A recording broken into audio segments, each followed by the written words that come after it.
Madame la ministre, nous nous retrouvons quelques semaines après notre réunion de travail du 29 août. Vous m'avez gentiment accueilli au ministère avec mes collaborateurs. Et aujourd'hui, c'est moi qui suis très heureux de vous accueillir. C'est un moment important, ce congrès, de la vie associative, et je vous remercie de le partager. C'est pour nous la première assemblée générale de la mandature, puisque nos instances ont été intégralement renouvelées. J'en profite encore pour saluer et féliciter les nouveaux élus de nos fédérations et les membres de mon conseil d'administration. Alors, je ne m'attarde pas plus sur la présentation de notre réseau, que vous connaissez bien. La pêche est une activité populaire pratiquée par quelques 1,5 million de citoyens et pour les seules eaux douces. La pêche est associée à un univers naturel, calme, harmonieux, respectueux. Vous connaissez aussi les ressorts, nombreux qui portent notre activité de loisir et l'acceptabilité sociale très forte dont elle bénéficie auprès de nos concitoyens. C'est aussi une activité qui nécessite une forte mobilisation via nos 3600 voire plus associations agréées, 94 fédérations départementales agréées et des regroupements régionaux et bien sûr fort de plus de 40 000 bénévoles et un peu plus d'1 millier de salariés qui œuvrent directement dans notre réseau associatif.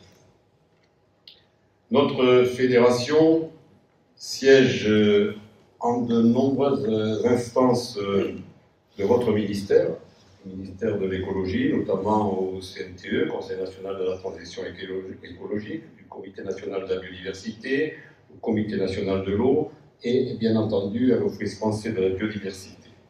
Alors nous sommes très heureux d'y représenter nos adhérents et bien entendu de faire entendre notre voix militante pour les écosystèmes aquatiques naturels.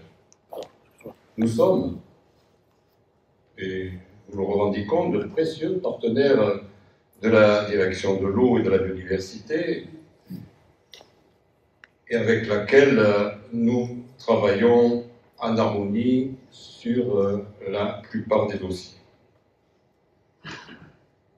Le premier sujet sur lequel nous sommes ravis de vous entendre est le devenir des poissons migrateurs. Car ce capital est essentiel, mais en danger. Anguilles, saumons, les aloses, les lamproies, l'esturgeon, la truite de mer, pour les citer, vous connaissez d'ailleurs dans votre département, vous avez pas mal d'espèces migratrices. Et ces espèces constituent un thermomètre de l'état de nos rivières. Autant dire qu'elles sont singulièrement mises à mal dans de nombreuses régions. Alors nous avons initié une campagne de communication nationale annuelle appelée Sauvons nos rivières. La première campagne, en 2021, a porté sur la gestion quantitative et notamment la gestion des épisodes de sécheresse. Et la seconde a porté cet été sur les migrateurs et je veux partager avec vous rapidement une des vidéos réalisées à cette occasion.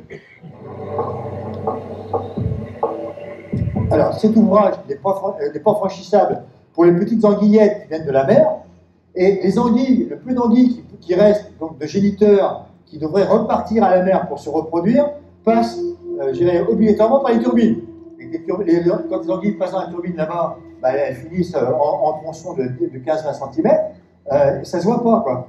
Et ça, c'est vrai que ça me parle pas. Et on laisse croire aux gens que c'est d'énergie verte parce que c'est au fil de l'eau et que tout va bien.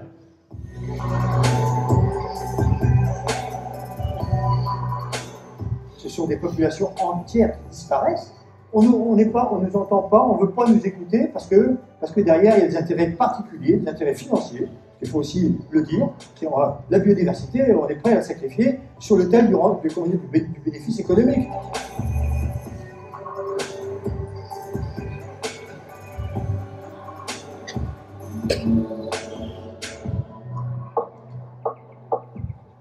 Aujourd'hui, nous avons besoin que cette continuité écologique soit appliquée dans sa rigueur la plus totale. C'est extrêmement important et heureusement, je dis bien heureusement que les pêcheurs sont là.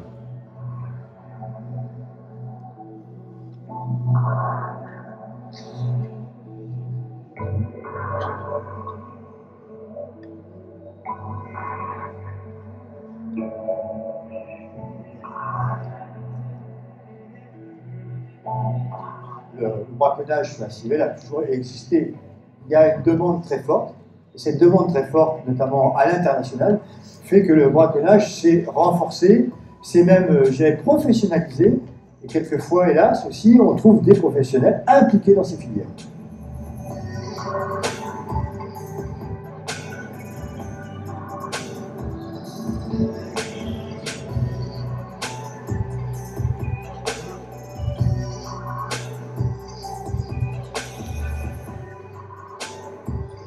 Alors, notre objectif, c'est aussi de pousser le gouvernement et les décideurs à prendre un moratoire concernant l'anguille en particulier, de toutes les pêches, à la fois la pêche professionnelle et la pêche de loisirs pour une durée de 5 ans.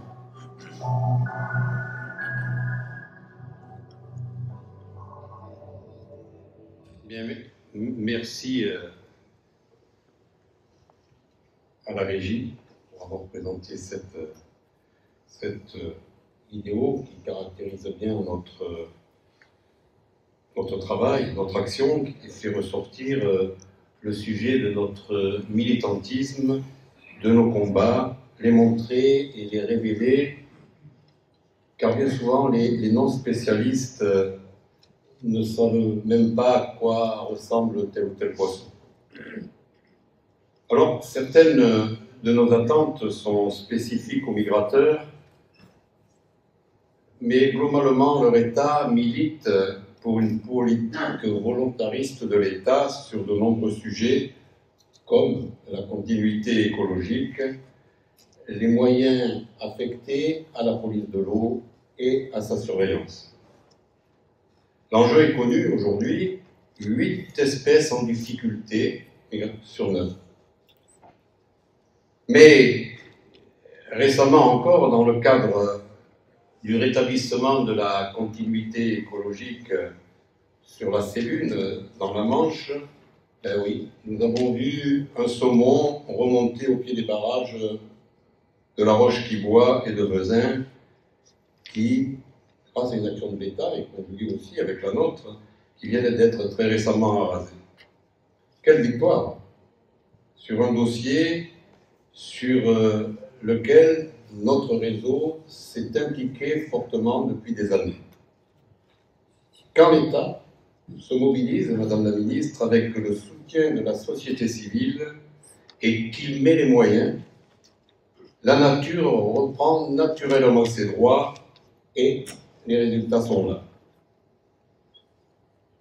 Ces poissons nous renseignent sur la santé de nos cours d'eau, dont, hélas, 50% à peine atteignent l'objectif européen du bon état écologique. Les discontinuités écologiques de toute nature expliquent ce constat. La réglementation sur la continuité est vieille depuis plus de 100 ans et nous en sommes encore souvent à tergiverser sur son utilité, sur son efficacité. En 2006, dans le cadre de la loi sur l'eau et les milieux aquatiques, la France a donné un vrai coup de fouet à cette notion, hélas avant qu'un net virage soit renégocié en 2010 environ.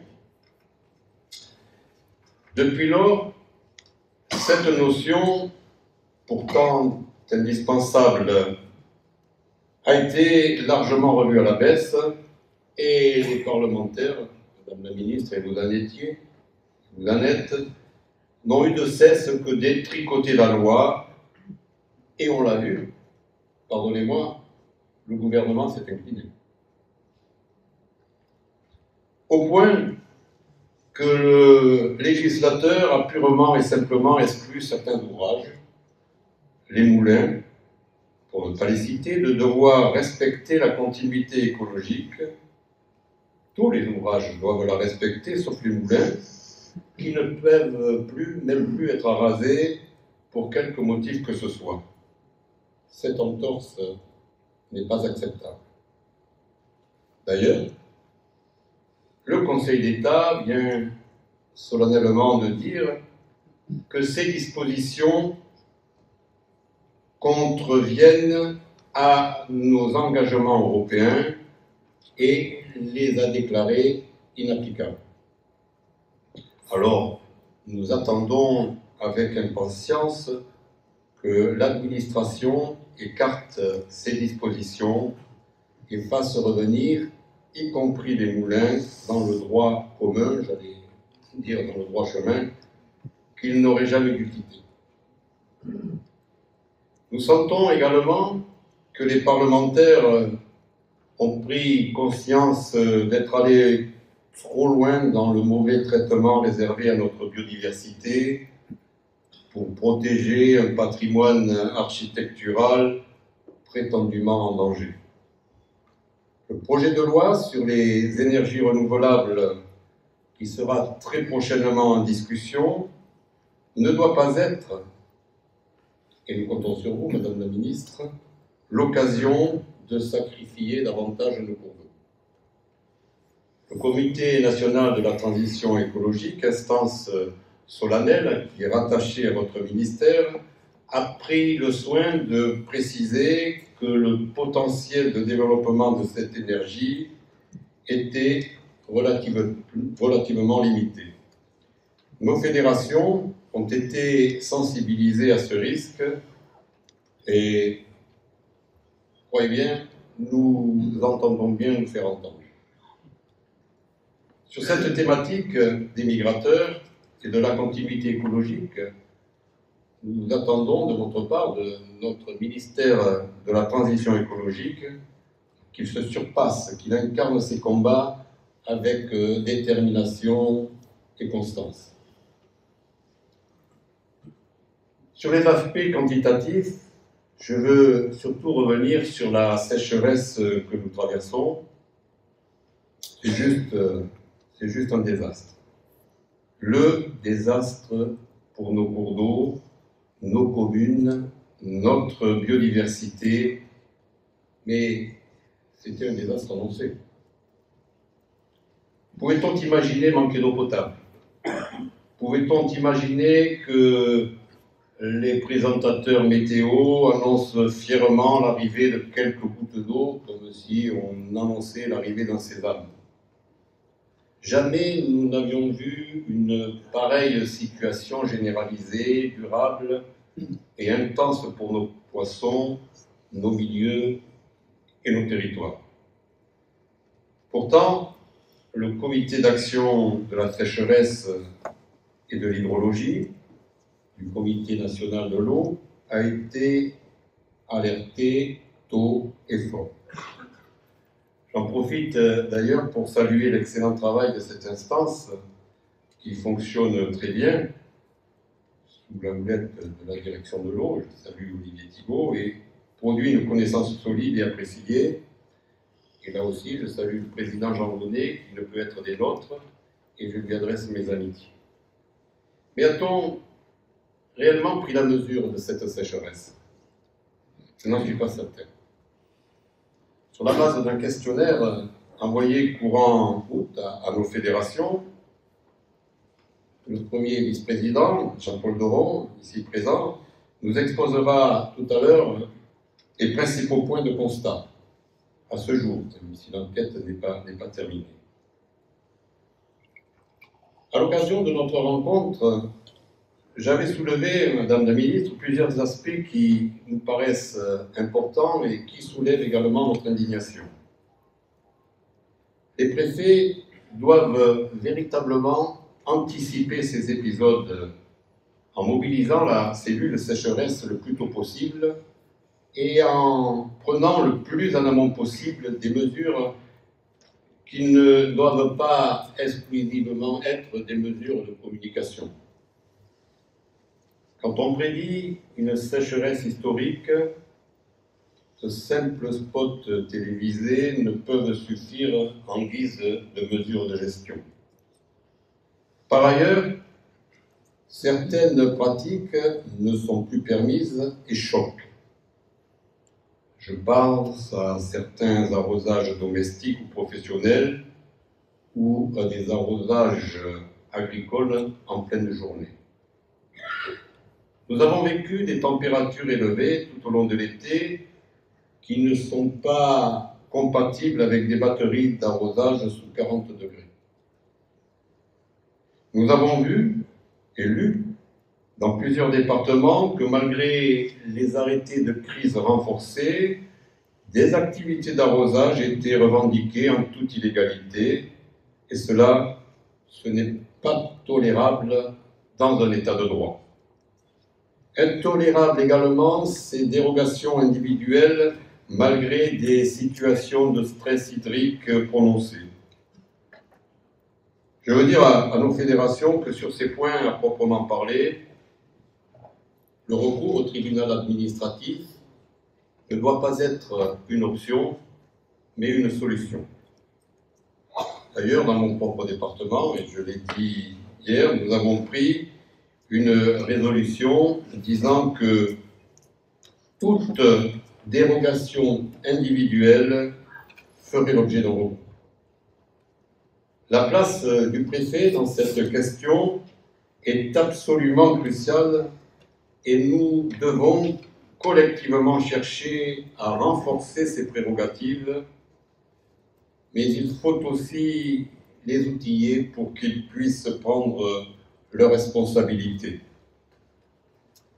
Les arbitrages sont certes compliqués, mais les effets de la sécheresse sont sévères pour l'homme, la nature et nos modes de vie. C'est le rôle de l'État qui est interpellé à travers ces constats. L'eau est un bien commun, est un besoin vital. C'est l'eau.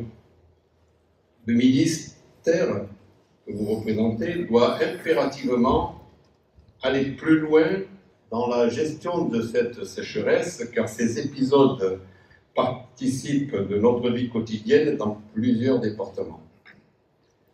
Dans le même ordre d'idées, nous entendons bien cette pression pour créer, ici ou là, des retenues de substitution. C'est une désillusion et une vraie fuite en avant de croire que ces retenues peuvent constituer une réponse appropriée à nos changements globaux et aux défis de la baisse clairement annoncée de nos débits de rivière. Là encore, nous comptons sur vous, Madame la Ministre, pour être la garante des principes de gestion économe, responsable et équilibré du partage de l'eau. Les plus grands lacs, les plus grandes retenues, et je pense à Serre-Ponçon, que je connais très bien, n'ont pas pu résister à cette sécheresse.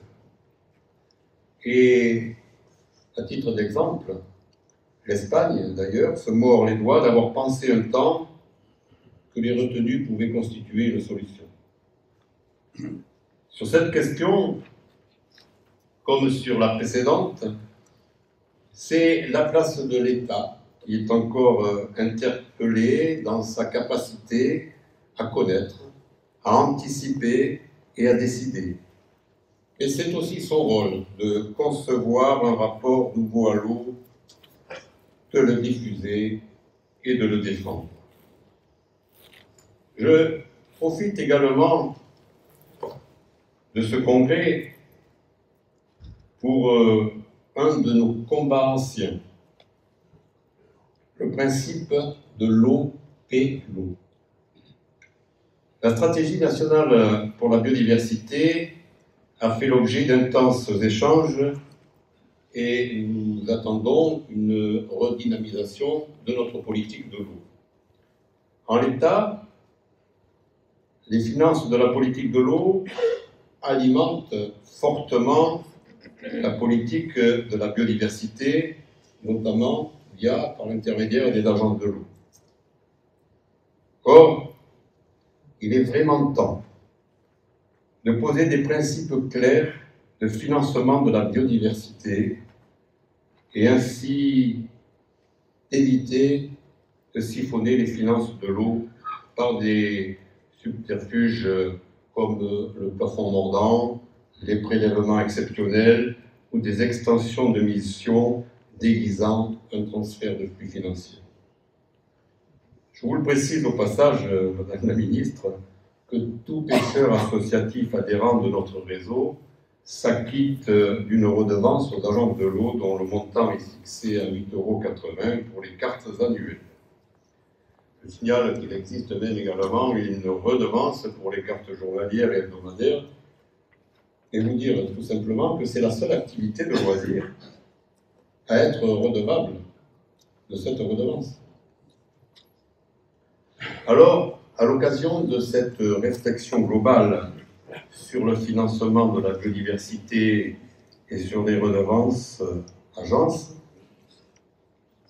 il nous faudra impérativement rediscuter de celles acquittées par les pêcheurs pour y remettre un peu d'équité et de la simplicité, et nous comptons sur vous. Tous ces sujets, et je n'ai pas évoqué la thématique de la qualité de l'eau, par exemple, nous convainc de l'importance de notre rapport à l'eau. Rapport qu'il est impératif de réinterroger. Trop souvent, notre vision a été utilitariste. L'eau a longtemps été perçue comme une contrainte qu'il fallait évacuer, une menace à exorciser. La communication primait certainement sur tout le reste, en particulier à l'approche des échéances électorales nationales. Comme l'an passé, je remercie et félicite mes collègues de fédération confrontés à ces vœux pour leur pondération, leur souci de l'échange et leur volonté d'aller de l'avant. La très grande majorité des villes concernées a fini par se raviser et travailler main dans la main avec nos structures pour le milieu naturel, la biodiversité commune, bref, pour l'intérêt général.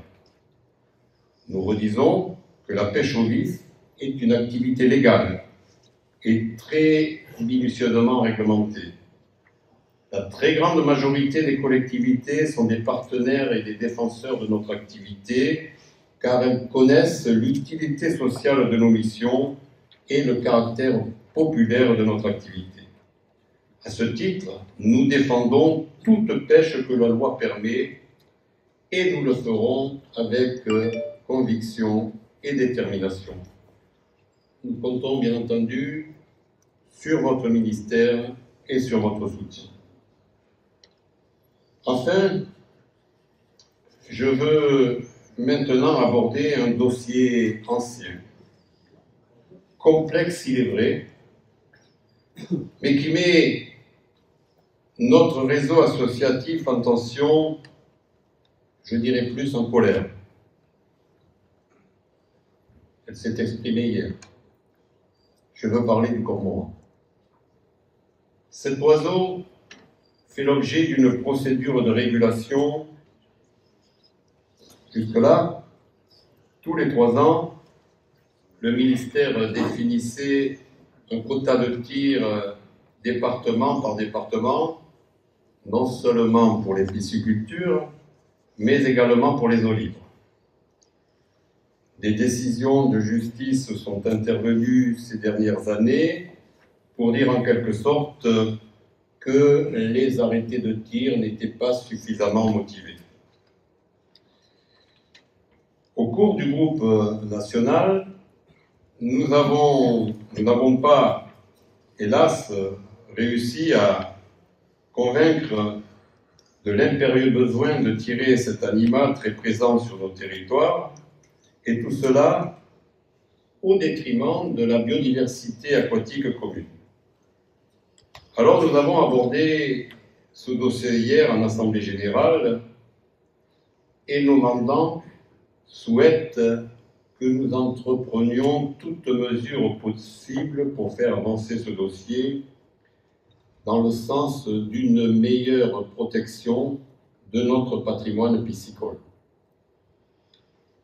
Nous allons d'ailleurs mobiliser le Parlement sur ce dossier pour solliciter son soutien, et je pense que le sénateur de Toul nous en dira quelques mots tout à l'heure. Les textes soumis à consultation du public cet été ne sont pas encore publiés et nous espérons que c'est pour mieux s'atteler à trouver des solutions pour assurer une régulation départementale. Il est urgent, indispensable que le ministère permette au département de solliciter et d'obtenir des arrêtés de tir. Je vous le dis solennellement. Je veux vraiment vous alerter et vous convaincre, Madame la Ministre, de l'attente forte de nos structures sur ce dossier et la détermination de notre réseau. Lors de notre Assemblée Générale, hier, nous avons bien senti, et j'ai bien senti que ce dossier était explosif. Nos fédérations, et croyez bien que les pêcheurs, quand ils sont décidés de l'être, ils le sont remontés.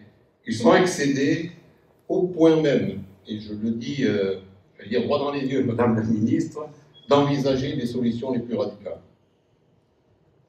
Je n'y suis pas opposé, et la FNPF y prendra toute sa part, et sachez que sur ce sujet, je ne lâcherai rien, et nous ne lâcherons rien.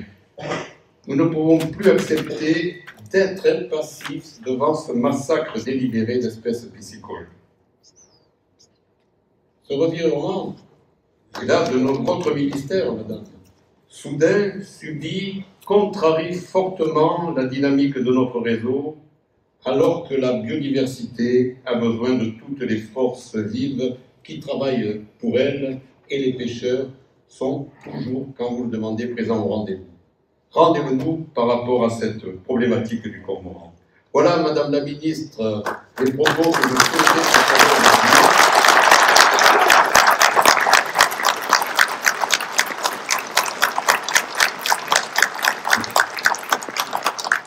Nous avons quand même aussi beaucoup de sujets en commun sur lesquels nous vous attendons aussi pour être notre porte-parole dans les interministériels, au Parlement ou à l'international. Nous sommes un des grands acteurs de cette politique de l'eau à laquelle nous croyons. Nous sommes des militants de tous les instants. Nous représentons l'une des plus dynamiques activités de pleine nature. Et très franchement, ma chère ministre Bérengère Couillard, nous comptons fortement sur vous pour porter et incarner nos convictions. Merci de votre écoute.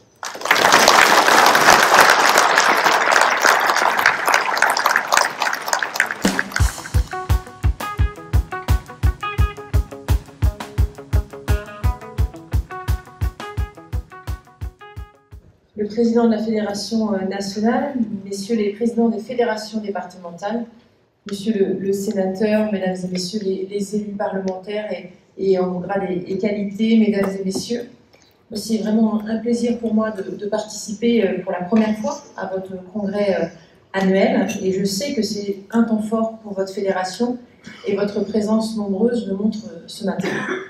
Moi, je tiens évidemment, avant toute chose, à vous remercier pour l'implication active, constructive de la Fédération avec le ministère. Vous l'avez souligné, Monsieur le Président, vous êtes très présent sur les politiques de l'eau, des milieux aquatiques et de la biodiversité. Et vraiment, je tenais à vous en remercier et compter sur ma présence et mon écoute pour que nous puissions continuer à collaborer de cette façon. Donc les enjeux sont évidemment considérables, vous les avez rappelés. Moi, je mesure évidemment la tâche qui est la mienne et je sais que grâce à vous, je ne serai pas seule à relever ces défis.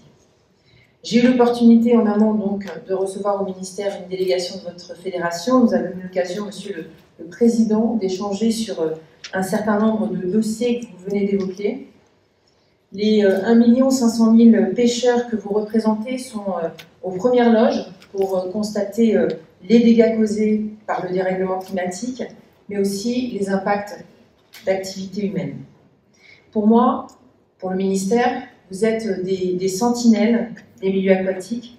Vous alertez sur les autorités, enfin vous faites les autorités en cas de pollution, et puis vous menez aussi des opérations de sauvetage piscicole qui ont été très nombreuses cet été.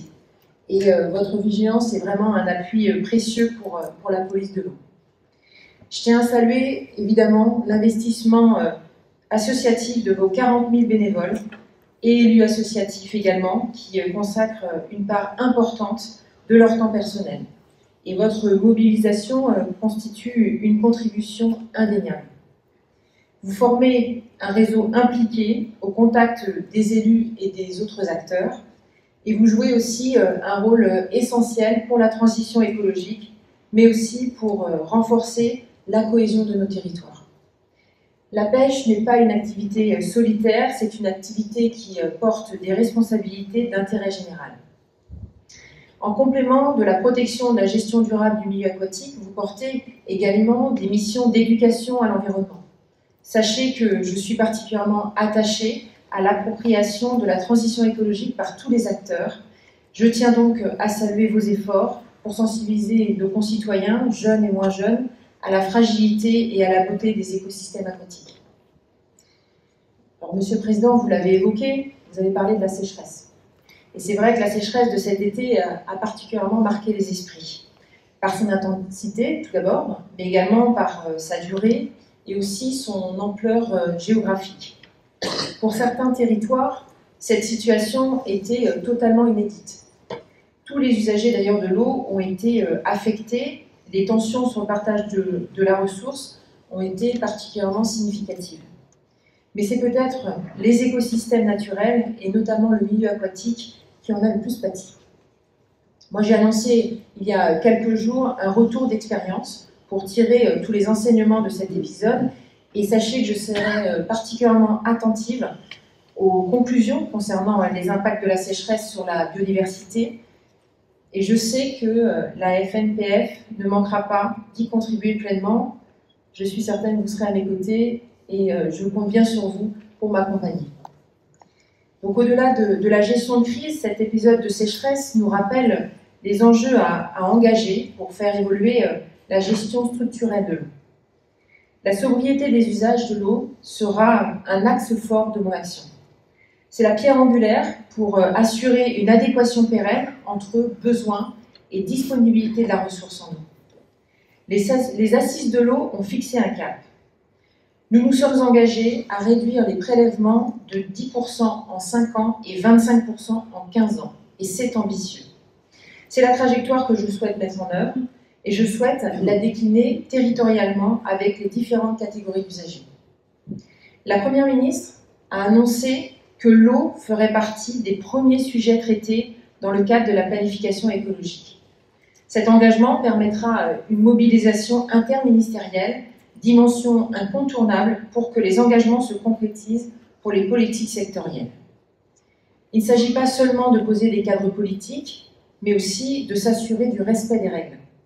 Dans le cadre de la stratégie nationale de contrôle 2023-2026, en cours d'ailleurs de préparation, notamment avec l'OFB, sachez que je prioriserai la lutte contre les atteintes à la ressource en eau et au milieu aquatique. Dans nos discussions, Monsieur le Président, vous m'avez fait part de vos inquiétudes concernant la gestion du cormoran, et vous l'avez rappelé ici ce matin. Nous devons trouver une réponse adéquate pour la prévention des dégâts de grands cormorans sur les cours d'eau et plans d'eau, dans un contexte qui est marqué par de nombreux recours contentieux, tous perdus par l'État, vous l'avez d'ailleurs vous-même précisé. Au regard de la difficulté à justifier l'octroi de dérogations sur les cours et les plans d'eau, il a été décidé de proposer un arrêté triennal ne comprenant que des plafonds pour la prévention des dommages aux piscicultures, sans prévoir à ce stade de dérogation hors pisciculture. L'arrêté fixant les plafonds pour la période 2022-2025 octroie ainsi un plafond annuel de près de 28 000 individus autorisés à la destruction. Ça correspond à environ 24% de la population hivernante recensée en janvier 2021. Et le cormoran, c'est une espèce native qui fait partie des écosystèmes dans lesquels elle est présente et détruire les individus pose donc des questions sur les raisons de notre intervention. Mais je comprends évidemment votre inquiétude, vous me l'avez signalé longuement lors de notre rencontre, et je comprends avec les applaudissements nourris de ce matin que c'est un sujet très important pour l'ensemble des fédérations départementales, et je vous assure d'être extrêmement attentive et à l'écoute sur ce sujet. Je comprends donc votre inquiétude de ne plus bénéficier de dérogation. Voilà, ce qu'il faut, c'est qu'on arrive à ce que les données démontrent localement l'impact du grand cormoran sur l'état de conservation des espèces de poissons menacées. Je continue et après on aura l'occasion d'échanger si vous le souhaitez. Donc l'arrêté triennal, il pourra être complété afin d'ajouter des plafonds de destruction sur les cours d'eau et plans d'eau concernés. Et justement, pour aider à objectiver l'impact sur les poissons du grand cormoran, j'ai demandé à l'Office français de la biodiversité, d'ailleurs nous avons M. Dubreuil que je salue et qui pourra, j'imagine, vous en dire un mot juste après dans son allocution.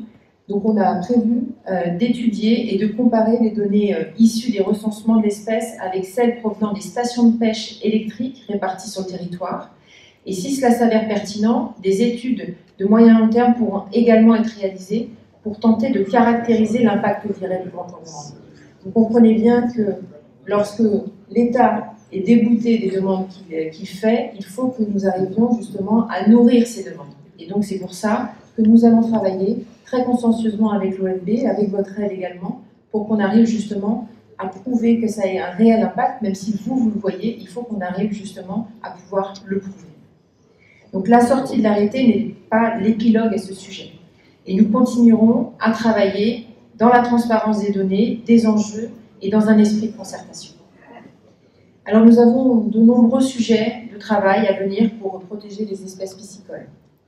Je peux citer bien évidemment les poissons migrateurs, vous l'avez fait Monsieur le Président, dont l'État est étroitement lié à la restauration des continuités écologiques. Ce dossier est un combat de longue haleine, vous le savez. Je porte l'ambition de retrouver des cours d'eau fonctionnels. Je resterai attentive à la conciliation des enjeux de restauration des continuités écologiques avec les autres usages, dont celui de la production énergétique. Je sais que c'est un sujet évidemment important, vous l'avez rappelé dans votre vidéo qui était extrêmement claire sur la destruction de la biodiversité, et j'y serai particulièrement vigilante. Donc je tiens également à ce que cette question fasse l'objet de réelles concertations locales pour concilier au mieux les enjeux à la bonne échelle, en fonction des caractéristiques du territoire, de la valeur écologique des cours d'eau et des coûts et bénéfices. Je citerai également la lutte contre les espèces exotiques envahissantes.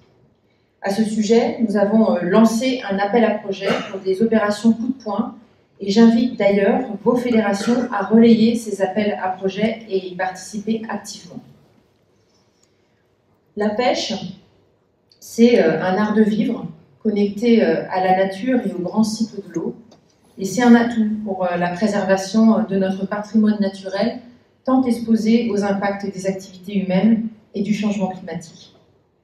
Je sais pouvoir compter sur les pêcheurs pour participer pleinement aux côtés du ministère de la Transition écologique, de l'OFB, des agences de l'eau et des autres acteurs des milieux aquatiques, à l'éducation de nos enfants, à la sensibilisation de nos élus, de nos parlementaires, à la beauté des cours d'eau et des milieux humides, et aux enjeux de la préservation et la restauration de leur fonctionnement. Et je tiens à vous assurer que pour nous, vous êtes un maillon clé du grand cycle de l'eau. Vous avez, Monsieur le Président, appelé de vos vœux dans votre prise de parole au fait que je puisse incarner avec détermination les besoins des fédérations, et je vous assure de pouvoir faire. J'essaierai de faire mon mieux. Voilà, vous pouvez compter sur mon attention, sur mon écoute, et ce sera vraiment une relation extrêmement fluide, et je le souhaite. Voilà. Donc je vous remercie, je vous souhaite évidemment une excellente journée, et vous pouvez compter sur moi pour que nous puissions porter les différents projets qui sont les nôtres, et également aussi les préoccupations qui sont les vôtres. Merci.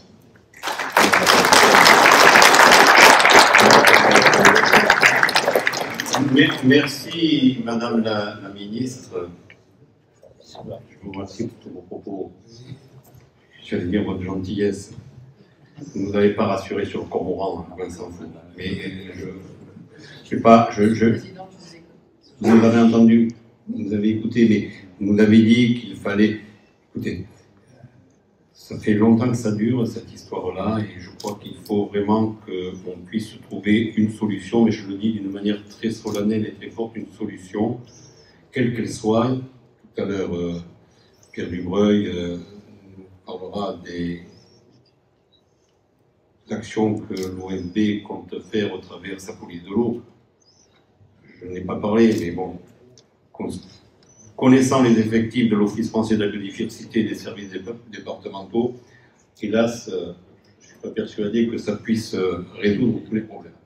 Même si je sais que les agents sont des personnes de bonne volonté et qui feront le nécessaire pour faire le maximum.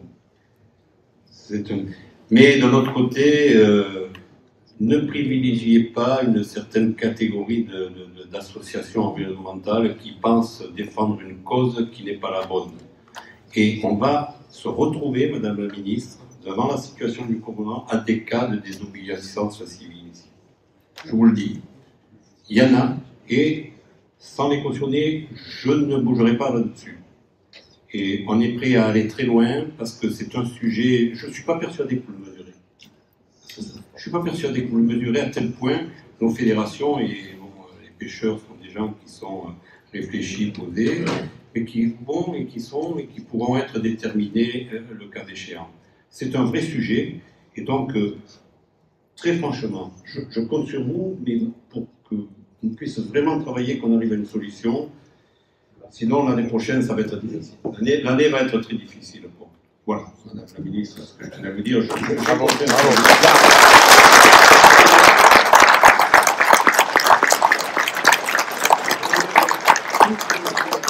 De notre ministère de tutelle et les divers directeurs de l'eau qui sont ici, je pense à Pascal, à Olivier, savent très bien que les structures associatives de la pêche, le directeur de l'OFB également, ont été des collaborateurs. Aujourd'hui, ce dossier, on va aussi solliciter les politiques de tous bords et en faire un enjeu politique. Voilà, bon, je ne vais pas organiser le débat. Je peux peut-être vous répondre. Oui, mais vous m'avez déjà répondu d'une manière générale, mais allez-y. Mais vous relancez le sujet. Je relance le sujet parce que, voilà, je ne veux pas non plus. On a en tous les cas, ce que je veux préciser, ça n'a pas été assez dit peut-être dans mon discours, c'est que je serai à vos côtés parce que je sais l'inquiétude qui est la vôtre. J'ai été vraiment alertée sur ce sujet et sur les conséquences du cormoran sur les cours d'eau. Donc l'idée, c'est vraiment de travailler de façon minutieuse parce que le droit est contre nous. Donc à un moment donné, il faut que nous puissions avancer. Donc l'idée, c'est de trouver des solutions. Et justement, avec l'OFB, parler de leur... Nous avons conservé le nombre de personnes qui travaillent à l'OFB et fait en sorte même d'augmenter, même si ce n'est pas assez par rapport à ce que demande M. Dubreuil, mais je vous assure que nous avons fait en sorte que l'OFB, parce que c'est évidemment essentiel que l'OFB ait un certain nombre d'agents sur l'ensemble du territoire pour mener à bien leur mission, nous avons fait en sorte qu'ils soient, voilà, leur ETP soit même augmenté. Et donc pour vous accompagner, notamment, sur ces sujets, faire en sorte que nous trouvions une solution pour mesurer en fait la perte causée par les cormorans quotidiennement. Et il n'y a que ça qui nous permettra justement de prouver et de nous aider dans la mesure du possible pour prouver que nous avons des pertes beaucoup trop importantes. Donc sans ça, nous ne pouvons pas avancer. Donc, voilà, mais ce que je veux vous dire, c'est qu'il n'y a pas de remise en cause de la volonté du ministère. Le président de la République avait même évoqué un moment, et je pense que c'est sa volonté toujours, c'est d'arriver à trouver en fait une situation d'entre-deux, c'est-à-dire de pouvoir avoir des espèces qui puissent être protégées, mais aussi déclassées lorsque la population est redevenue importante. Et ça, aujourd'hui, ça n'existe pas. Vous savez, quand une espèce est protégée, c'est aujourd'hui extrêmement difficile, voire impossible de la déclasser. Et c'est bien ça qui est notre sujet d'aujourd'hui. Voilà, donc sachez que nous sommes très conscients de la situation et que nous tâcherons d'y apporter une réponse. Mais pour ça, il faut construire la réponse et pour ça, on a besoin de travailler de concert, notamment avec l'Office français de la biodiversité. Merci. C'est pour ça que c'est important que je donne un mot. Oui. Écoutez, Madame la Ministre, je ne vais pas demander, vous voulez répondre à quelques questions Je veux bien tenter de répondre à quelques questions, par contre je suis... Mais je préfère peut-être qu'on aille prendre un café et qu'on discute avec certains présidents, on fait comme ça? On fait comme ça. En tout cas, encore merci. Merci. Je voudrais qu'on applaudisse Madame la Ministre.